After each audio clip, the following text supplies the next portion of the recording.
Ika-70 kabanata, sa pagpapatuloy. Magmula pa noong sinaunang panahon, ibinubuhos ng mga panday ang kanilang puso at kaluluwa sa mga espada na kanilang nililikha. At kung minsan, sa mga desperadong sandali, binabalaan nito ang may-ari sa paparating na panganib. Minsan, sinasabi pa nga na mayroon itong sariling kalooban. Sa ganitong pananaw, ang Red Flame Sword ay may antas ng liwanag na hindi matatawaran upang tawagin itong isang espiritual na nilalang. Gayunpaman, ang nasabing espada, sa mismong sandaling ito, ay umiiyak. Sa halip na magbabala ng panganib, para bang may naramdaman ito at umaalingaw-ngaw. Napatingin sa likod si Yomdo nang may mapakinggan siyang boses na nagsasalita na Red Sword. Bakit? Ano bang nangyayari dito? Lumiwanag ang mga mata niya nang marinig niya ito na napasabi sa kanyang isip na ang boses na iyon. Na isang lalaki ang lumalabas sa pintuan ng bahay na makikita ang paligid na tila nagyayelo ito. Humakbang ito papalabas. Makikita ang espada nitong nagyayelo ang paligid. Mabilis na napatingin si Yomdo dito na nakangiwi ang bibig. Sinabi nito sa kanya na nagkita tayong muli, isang salita na ang ibig sabihin ay isang binibini, prinsesa, o reyna. Nagalit si Yomdo na hinawakan ang kanyang espada habang nagpapalabas ng apoy sa katawang sinisigaw na ikaw pala. Huwag kang magkalakas ng loob na tatawagin mo ako sa pangalang yun, hayop ka. Hayop na Ice Sword. Mahina hong nakapikit nitong sinabi na 10 taon na ba ang nakalipas? Mukhang hindi ka naman gaanong nagbago. Nagulat ang nasa likod nitong napasabi na ano bang nangyayari, siya ba ay si Nasinigaw naman ng mga ito na Grandmaster, nandito ka na rin sa wakas. Bigla na lang silang pumasok ng walang pahintulot. Itinuro siya ni Yomdo na sinigaw dito na ano, ikaw ang master, nakakatawa yun. Iniisip ko na kung bakit may ganitong manner sa Namchang, sa harapanan mismo ng tiyon mo.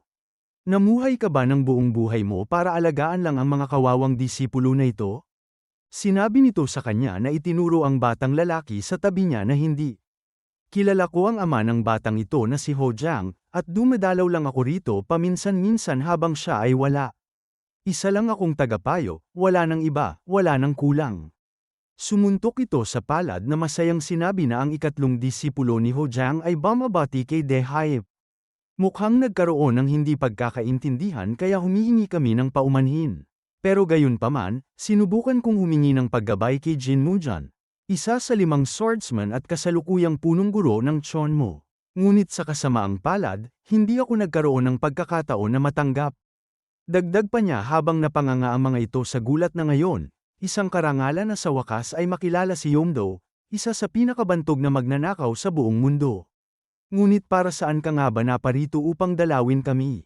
Napasabi ang mga ito na nagkamali tayo. Binalaan na nila tayo pero ginawa pa rin natin. Diyos ko! Siya nga talaga si Yomdo. Sobrang marahas niya. Anong gagawin natin ngayon? Sinabi naman ni Yomdo na ganyan ka naman palagi. Nagkukunwaring malakas, nagkukunwaring gwapo. Nagkatamaan ang mga tingin nila habang nagpapalabas ng mga enerhiya na sinabi ni Jin Mujan na at pareho ka pa rin gaya ng dati. Hindi, sa tingin ko may nagbago. Natumugon siya na ano na namang kalokohan ang sinasabi mo. Nakatingin sa gilid na sinabi nito na pero teka. Ano yang nasa kamay mo? Mukhang regalo para sa isang babae. Dagdag pa nito habang napatingin si Yepamdo sa dala niya na nag-umpisa ka na bang magbaon ng sarili mong tanghalian at dinadala ito. Tumugon itong pasiga na hindi ka ba pwedeng tumahimik? At pagkatapos na alala niya noong binigay ito ni Mr. Jiang sa kanila na sinabi na dahil aalis kayong dalawa, naghanda kami ng mataas na kalidad na pagkain para masiyahan kayo sa inyong pagdalaw ng maginhawa. Malaya kayong kumuha, pakiusap. Mag-enjoy kayo, na napasabi si Yomdo sa isip na putya. Bakit ako ang pinagdala ng loko? Na yun ang ganito. Agad na hinagis niya ito kay Ryo na sinabi na ito ay galing sa isang kasamahan, ibinigay niya ito sa akin kanina para magamit niya ang kamay niya.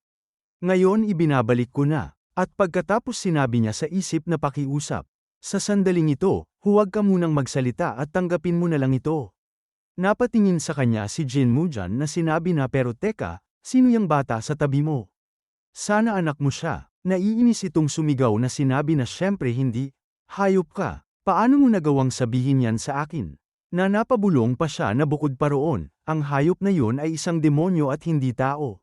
Napahinga na lang ng malalim si Ryu. Makikita ang mukha nitong napangiwi na nakating lang sa ibaba. At pagkatapos sinabi na kamusta na siya, na makikita ang babaeng pinakagusto niya. Tumugon nito na ayos lang siya. Na tumignin ng seryoso si Yongdo dito ng tahimik. Sinabi pa sa kanya ni Jin Mujan na palagi mo akong tinatanong tungkol sa kanya tuwing nakikita mo ako. 20 taon na ang nakalipas. Kahit noong naghiwalay tayo ng landas, tinanong mo pa rin ako tungkol sa kanya. Pero noong panahon na yun, buntis na siya. Nangangalit ang mga ngipin ni Yongdo na sinigaw nito na tumahimik ka at huwag mo na akong paalalahanan tungkol sa panahong yun, hayop ka. Habang nakikinig lang si Ryu at kumakain sinabi pa ni Jin Mujan na 10 taon na ang nakalipas, noong nagkita tayo ng di inaasahan at naglaban ng 3 araw at 3 gabi, wala kang ginawa kundi tanungin ako kung kumusta na siya. Na muli na namang naiinis si Yongdong na sumagot na ha. Hindi na sana kita iniligtas noon. Pero alang-alang sa kanya at sa anak niya, hindi kita kayang patayin. Hindi makapaniwala ang mga ito sa kanilang narinig na sumagot si Jin Mujan na sino ba ang papatay at kanino. Kung wala siya noon, hindi ka nakatayo ngayon sa harap ko. Sa anumang kaso, iisa lang ang masasabi ko sa iyo. Noon, ngayon, at sa hinaharap. Siya ay mananatiling masaya sa tabi ko magpakailanman. Lumiwanag ang mga mata ni Yongdo na naglabas ng apoy sa katawan na sinabi niya na ang kapal ng mukha mo, hindi pa rin nagbago kahit 20 taon na ang lumipas. Mayroon ka pa bang ibang gustong sabihin? At may iba ka pa bang nais iwan sa mundong ito? Tumingin sa gilid ito na sinabi niya na may sasabihin ako, oh, ang anak kong babae ay aking napakaganda. Tulad ng kanyang ina, mas maganda pa siya kaysa dati. Nagalit si Yongdo na sinigaw dito na ikaw hayop. Gusto mo na talagang mamatay? Kung ganon, tutuperin ko ang hiling mo. Mamatay ka. Agad na naghanda si Jin Mujan na hahawakan ang kanyang nagyayelong espada. Na makikita na sabay silang bumunot ng espada. Nasabay din silang umatake gamit ang nag-aapoy na espada at nagyayelong espada. Nagkasalubungan sila na nagkatamaan ng apoy at yelo na makikita ang malakas na impact na nagmumula dito. Paulit-ulit na nagkatamaan ang kanilang espada na mapapakinggan ang mga tunog ng mga ito. Na ang yelo at apoy sa paligid ay makikita. Makikita ang kapal ng usok na si Jin Mujan ay napaatras. Ganun din si Yongdo habang pinapagpag naman ni Ryu ang mga usok na lumalapit sa kanya. Na ang mga ito naman ay napatabo ng mukha gawa ng napakakapal ng usok sa paligid gawa ng salpukan ng dalawa. Nakatutok ang espada ni Yongdo na sinabi niya na mukhang hindi bumaba ang galing mo tulad ng edad mo. Tumugon ito na sa kasamaang palad, ganun ka rin. Dagdag pa nito sa kanya na wala akong balak iwasan ang laban natin, pero kung ipagpapatuloy natin ito, masisira ang lugar ng ilang araw. Ako ang tagapagbantay nila ngayon, kaya ayokong madamay sila rito. Dagdag pa niya habang napatingin sa likod si Yongdo na kaya't hayaan mong itanong ko sa'yo, bakit ka nandito? Pag-usapan na lang natin ang negosyo. Na napasabi sa isip si Yongdo na buwisit. Muntik ko na siyang makalimutan. At pagkatapos sinabi nito kay Jin Mujan na isa lang ang gusto namin. Ibigay niyo sa amin ang Ascension Badge. Mukhang wala rin naman itong silbi sa inyo. Nagulat ito na agad. Na napatingin dito na sinabi na yon ay Yongdo Daehyup, ang Ascension Badge na yan ay pagmamay-ari ng aming pangalawang master. Masyadong biglaan at marahas ang hinihiling mo. Tumugon itong sumigaw na ayos. Hindi ba dapat ibigay ang badge na yan sa mga may talento para bigyan sila ng pagkakataon?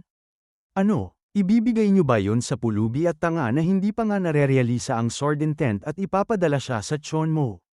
Ang sword intent ay halos katulad ng layo ng pagpatay. Ito ay isang mapanganib na aura na nagmumula sa espada o sa isang bihasang espadachin na nagdudulot sa iba na maramdaman na para bang puputulan sila ng espada. Makikita ang muka ni Jin Mujan na sinigaw pa ni Yongdo na hey ice cubes. Sira na ba ang mga mata mo? Kung ipadala niyo ang taong ganyan, pagtatawanan ng lahat ang manor na to pati na rin kayo. Para bang sinisave pa nga namin kayo mula sa kahihiyan na yan, kaya bakit hindi niyo na lang ibigay sa akin ang badge bilang pasasalamat? Dagdag pa nito na itinuro siya na iisa lang ang karapat-dapat sa badge na yan sa lugar na ito. At siya ay, ako, ibig kong sabihin, ang nakangiting binata na sumama sa akin. Hindi ba't pinatunayan na ng pagsabog sa isa sa mga tauhan niyo ang kanyang lakas? Nagulat ang mga ito na sinabi na ano, gaano man siya magpanggap, sobra pa rin ang mga salitang yan. Bukod pa rito, hindi naman natin natatanggap ang badge na yan taon-taon. Nakapikit na sinabi ni Jin Mujan sa kanila na tumigil na kayo. Dagdag pa niya na pasensya na, pero tama siya. Ibigay mo na sa akin ang Ascension Badge. Sumuntok itong tumugon na sinigaw na pero yun ay. Natumingala ito na sinabi na sa anumang kaso, sobrang malas mo lang talaga. Sa katunayan, sa antas ng galing mo, napakahirap para sa'yo na malampasan ang mga pader ng tiyan mo. Ang desisyon ngayon ay aking kasalanan. Ako ang mananagot ng buo para rito. Lumabas na sila na sinabi ni Ryong masaya na hey. Ito ba ang iniisip ko? Dagdag pa niya hawak ito na isang espesyal na admission. Badge para sa tiyon mo. At lumipat ang eksena sa gusaling ito.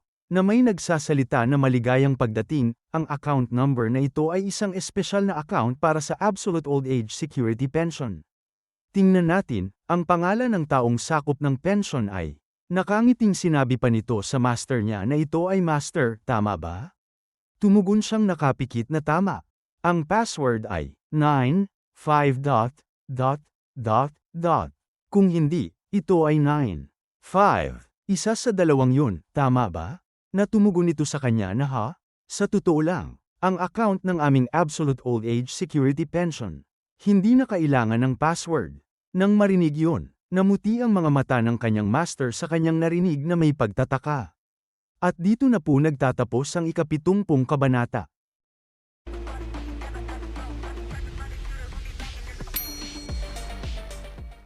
Ika-71 kabanata. Sa pagpapatuloy, lumabas na ng manor silang dalawa.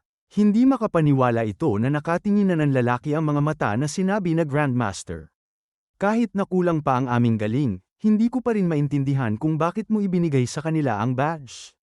Kung may gawin man sila sa tiyan mo, kami ang mananagot. Lumingon itong may nanlilisik na mga mata na sinabi na masyado kang madaldal. Dagdag pa niyang nakapikit na hanggat nandyan ako, hindi iyon mangyayari.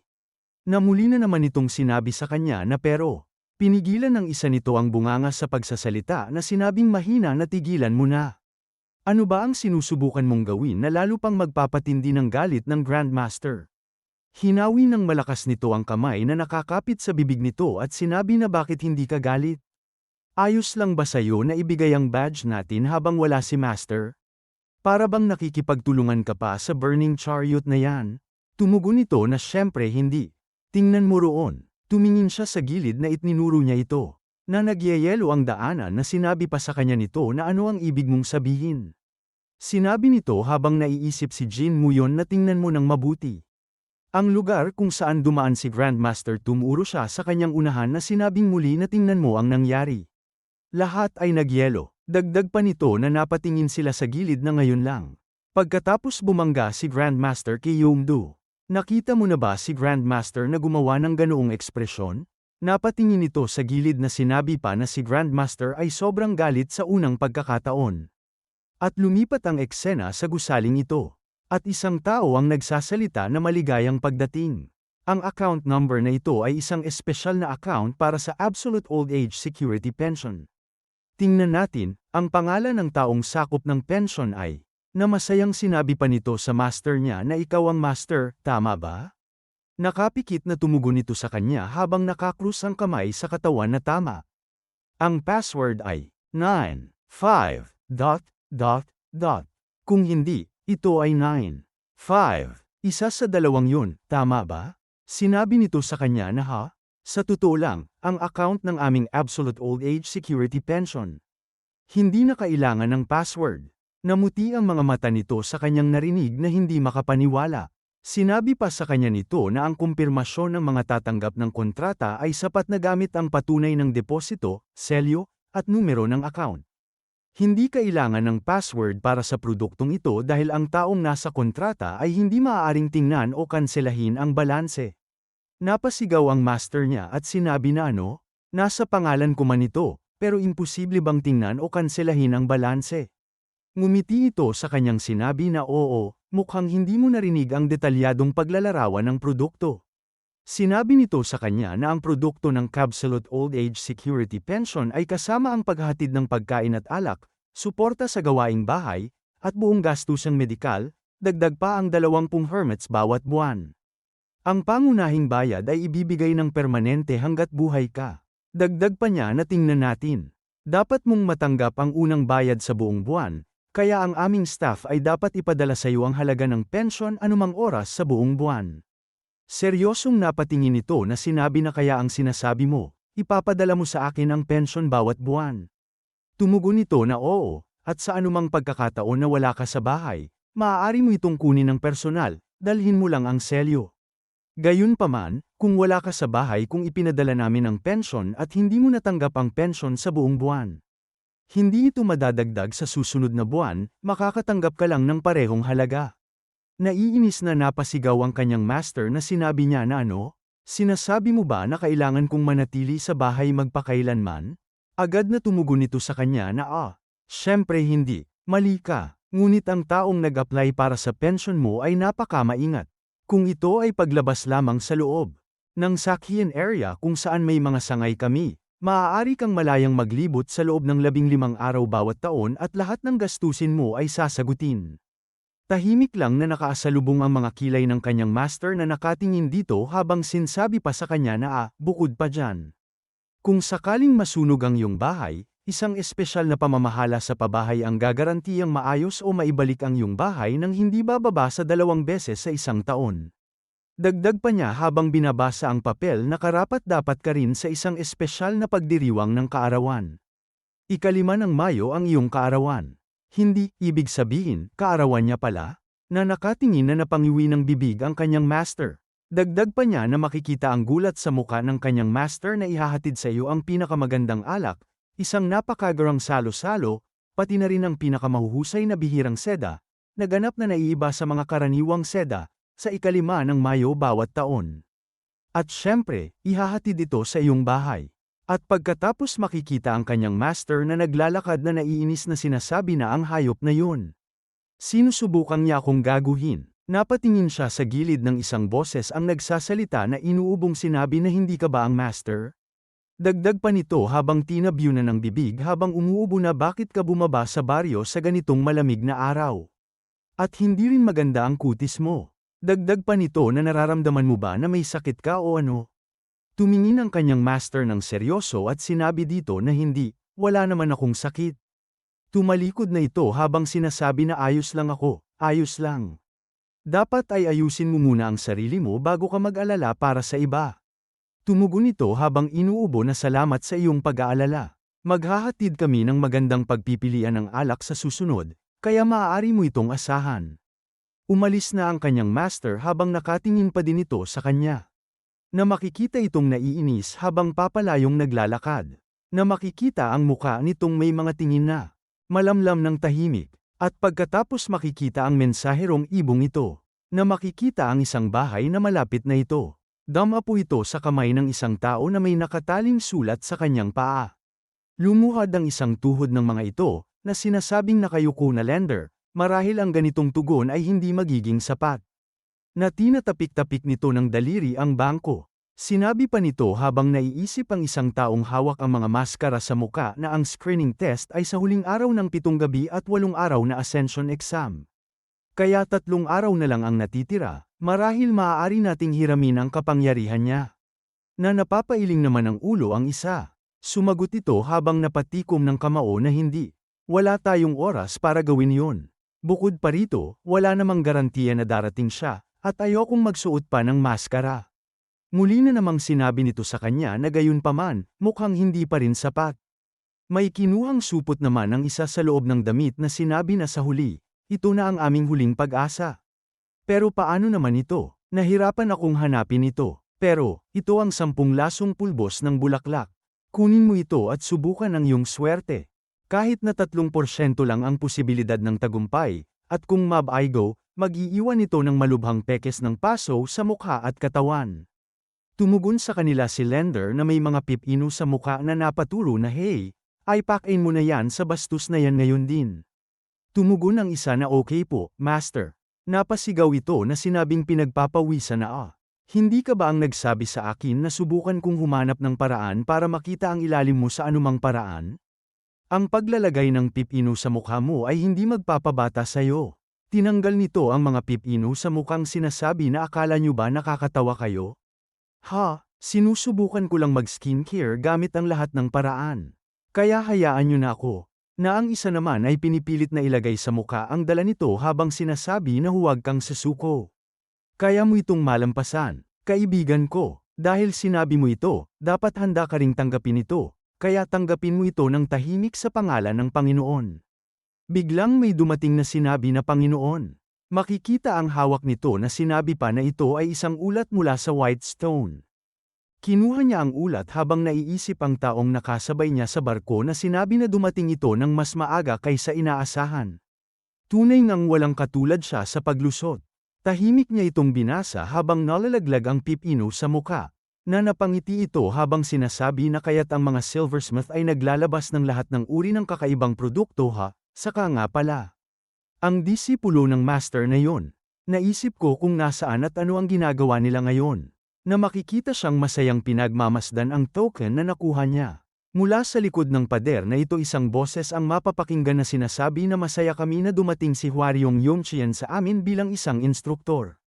Dagdag pa na oo. At gagawin namin ang aming makakaya upang matugunan ang lahat ng iyong pangangailangan at garantiyahan ang pinakamahusay na tirahan, paggamot, at benepisyo para sa iyo. Napatayo siya habang mapapakinggan ang usapan na sige, magkikita tayo sa loob ng 3 araw. Sana ay maging maayos ang lahat. Lumabas siya sa pinto na sinabi na nawala na ba sila? Mukhang maayos namang natapos ang kontrata mo sa trabaho. Lumapit siya kay Yomdu na sinabi pa niya na tingnan ba natin ang Ascension Festival ngayon? Hindi ba sinabihan ka na lumabas at silipin ito mismo? Sa huli, tiyak na magagalit ang mga hindi matagumpay na aplikante at gagawa ng iba't ibang kasiyahan at kaguluhan. Ngunit tahimik lang si Yomdu na nakaupo habang malalim na nag-iisip. Na pinagmamasdan siya ni Ryu. Nagtatakang napangiti siya at sinabi na Uncle. Paano ba mararamdaman ng iba kung biglang magiging nakakatakot na tahimik ang isang radikal na tao? Pinaparamdam mo sa akin ang sama ng loob, alam mo ba? Tiningnan niya ito ng parang isang manok na sinabi niya sa isip na ginagaya ba niya ang isang may sakit na manok o ano. Naglabas ng enerhiya siya sa kamay na sinabi niya na mukhang ang sinabi sa iyo ng taong Ice Cube ay labis na nakapagpabagsak ng iyong mood. Sa kabutihang palad, may isang paraan lang ng detoksifikasyon na maisip ko. Biglang napasimangot siya na nakatingin dito. Na nagtataka siya nang makita niya si Yomdu ay malakas na inumpog ang ulo sa lamesa dahilan ng pagkakabitak nito. At pagkatapos ay malakas na sumigaw na isa ako sa 5 pinakamagaling na magnanakaw sa buong mundo, Hwaryong Yongchian. Hindi ako matatalo, hindi ko siya hahayaan na manalo. Tumayo siya habang nag-aapoy sa determinasyon na naiisip si Jin Mujan na napaturo pang sinigaw na lintik ka at ang yelo mong espada. Aayusin ko ang lahat sa iyo. Pagdating ng panahon, at lumipat ang eksena kung saan makikita si Jin Mujan na nagsusulat habang sinasabi ng nasa harapan nito na sinubukan naming itanong ang dahilan kung bakit ka gumawa ng ganoong biglaang desisyon, pero hindi ka sumagot. Sa anumang kaso, nagpa siya si Yomdu na pumasok sa tiyon mo at magsisimula siyang lumahok makalipas ang 3 araw. Makikita ang mukha nitong sinabi na ganun ba? Nagyelo ang paligid ng kamay niya habang may isinusulat. At dito na po nagtatapos ang ika-71 kabanata.